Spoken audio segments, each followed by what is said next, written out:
Hello team, welcome to another ATP Geopolitics video with myself, Jonathan M. Pitts. Ukraine War news update, second part thereof for the 27th of July 2024. We'll start with news that Ukraine is to receive nearly $8 billion in direct budget support from the US by November, according to the ambassador. So Ukraine will receive $7.9 billion in direct support to the state budget by November this year, part of the $61 billion aid package passed by the US Congress in April.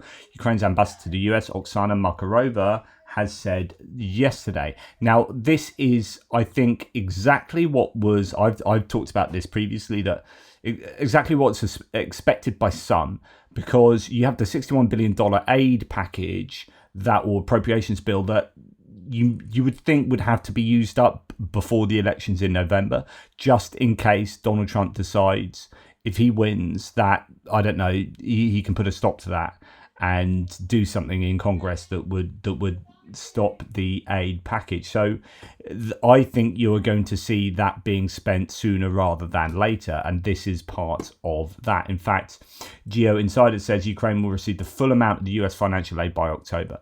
According to the ambassador, we are talking a sum of $60 billion. She referred to the comprehensive execution of the $60 billion aid package, purchasing weapons, equipment and supplies from US defense contractors, direct financial support to Ukraine's government and economy, and aid provided through American NGOs and international organizations. So could be the full gamut of what the US has to provide for Ukraine, as has been given permission by Congress, will be given to Ukraine, and that's potentially really good news. And that might force the US to go, right, here's an absolute ton of stuff.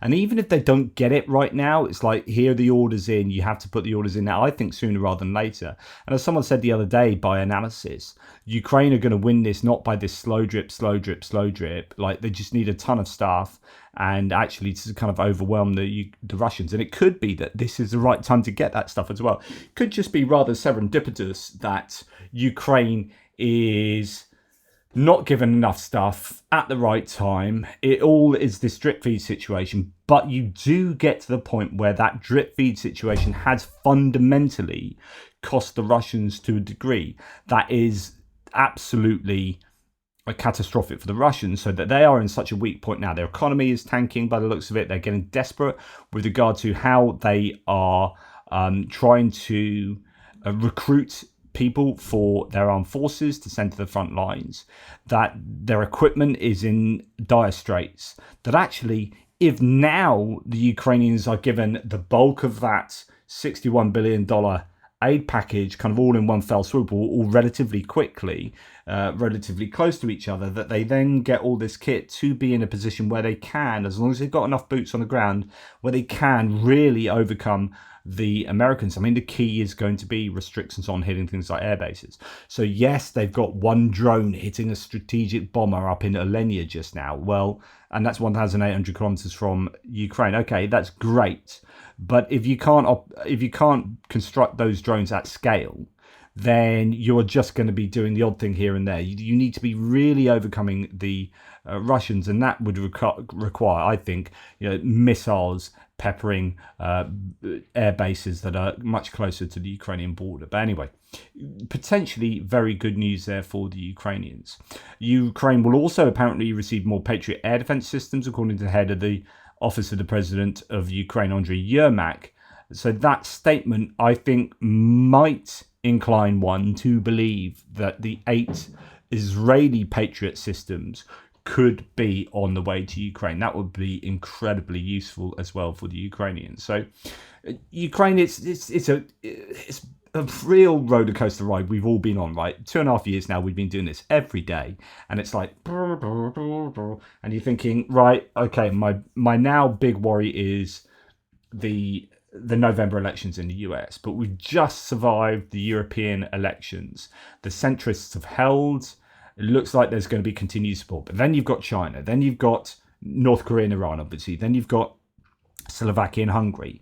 But then you've got the UK government coming in, 4 years of Labour giving the same kind of support the Conservatives were giving and maybe upping that. Okay, so there's some good news. And we've got US going, okay, well, if Trump does get in, let's give all the stuff to Ukraine now. And it's just up and down, up and down. And I just think that I would much rather be Ukraine. I've said this all throughout the war. I'd much rather be Ukraine now than Russia. We'll pop into, actually, I do want to find a little bit on the Russian recruitment, the mobilization, how much money they're now offering troops who are going to sign up to fight.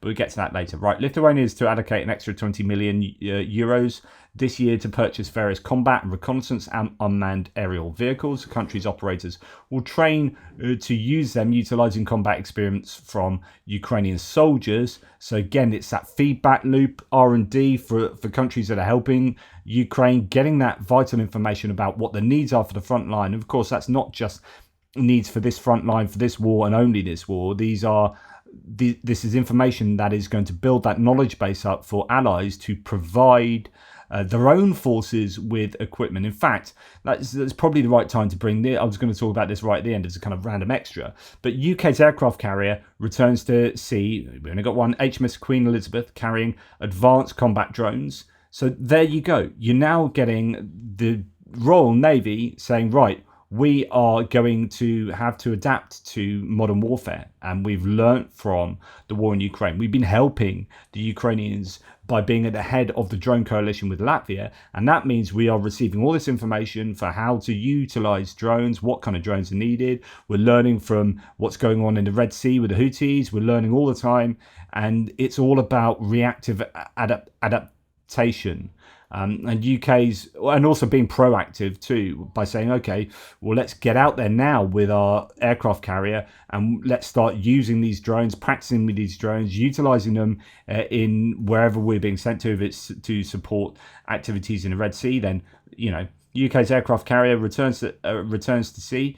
HMS Queen Elizabeth may leave for the Indo-Pacific in 2024. Admiral Ben Key, the UK's first Sea Lord, said recently that the fleet looks ahead to a time when air wings of both the Navy's aircraft carriers are made up entirely of uncrewed aircraft. Even a few years ago, that might have seemed far-fetched. Today, the technology to make it possible is all available now. The British military leads the world in remotely piloted aircraft systems, apparently, and it's poised to pull even further ahead. Apparently, I mean, I'm not aware of that, but interesting if that is believed to be the case by at least some people. So there you go.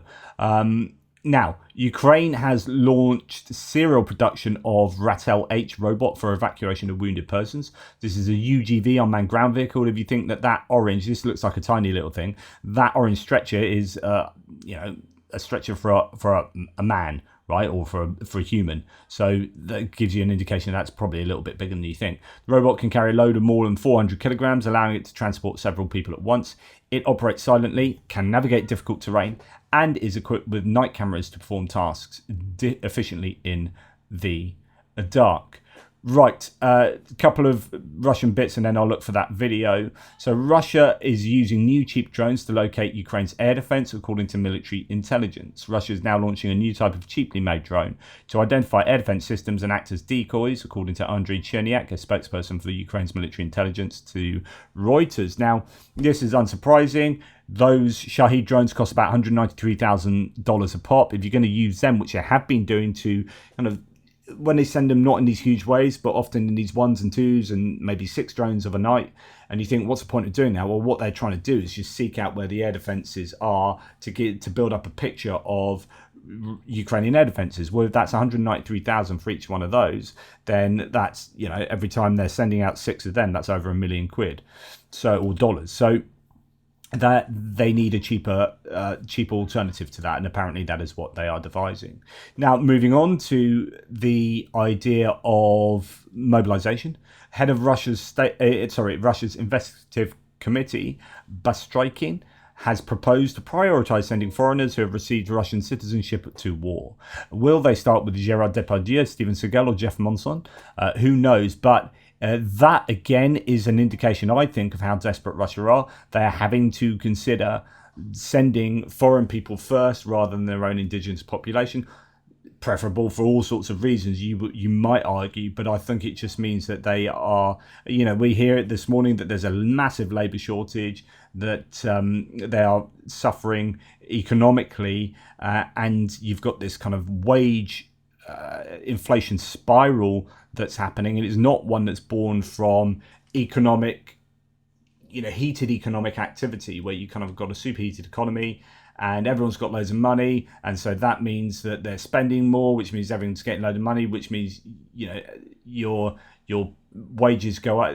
Inflation drives up wages, and you get this wage inflation spiral. No, this is actually wages going up because of the public sector requiring people to be paid more and more and more, because they've got fewer and fewer people. So you have competition for scarce resources, and that scarce resource is a human being to work, particularly men. And so you're fighting over getting men to do a job, and so you have to attract them to that job by offering higher and higher wages, and then that's what's driving your wage increase, and then that has an inflationary effect on the economy. And it is that labor shortage that is leading to the Russians offering more and more and more for people to join up. So we're going to go to Ukraine, the latest podcast, the Daily Telegraph podcast on the Ukraine war, to just hear what they have to report on the subject of salaries for recruited personnel.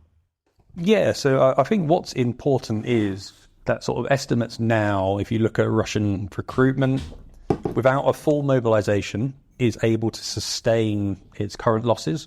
And yeah, eventually it will run out of sort of recruits to keep on sustaining those losses and fueling these offensive pushes, and we'll have to revert to defence. And that, could have a month and a half, could have 2 months, maybe 3 months. So Russia is desperately sort of scrambling round for ways to attract soldiers to join its armed forces without a full national mobilisation, which we know when that happened, it triggered nearly 1 million people to flee the country. It was deeply unpopular, sort of protests everywhere. So Putin will be doing everything he can to stop that. So what we've learned from, and I would say it was reports locally, it was actually announcements from Moscow city administration, that soldiers from the capital will now earn almost £50,000 for their first year of service if they sign up, which is about 4 times the annual average salary for a Russian. So the increase... That's an insane amount of money. Like £50,000 is what? I don't know, however many $1,000.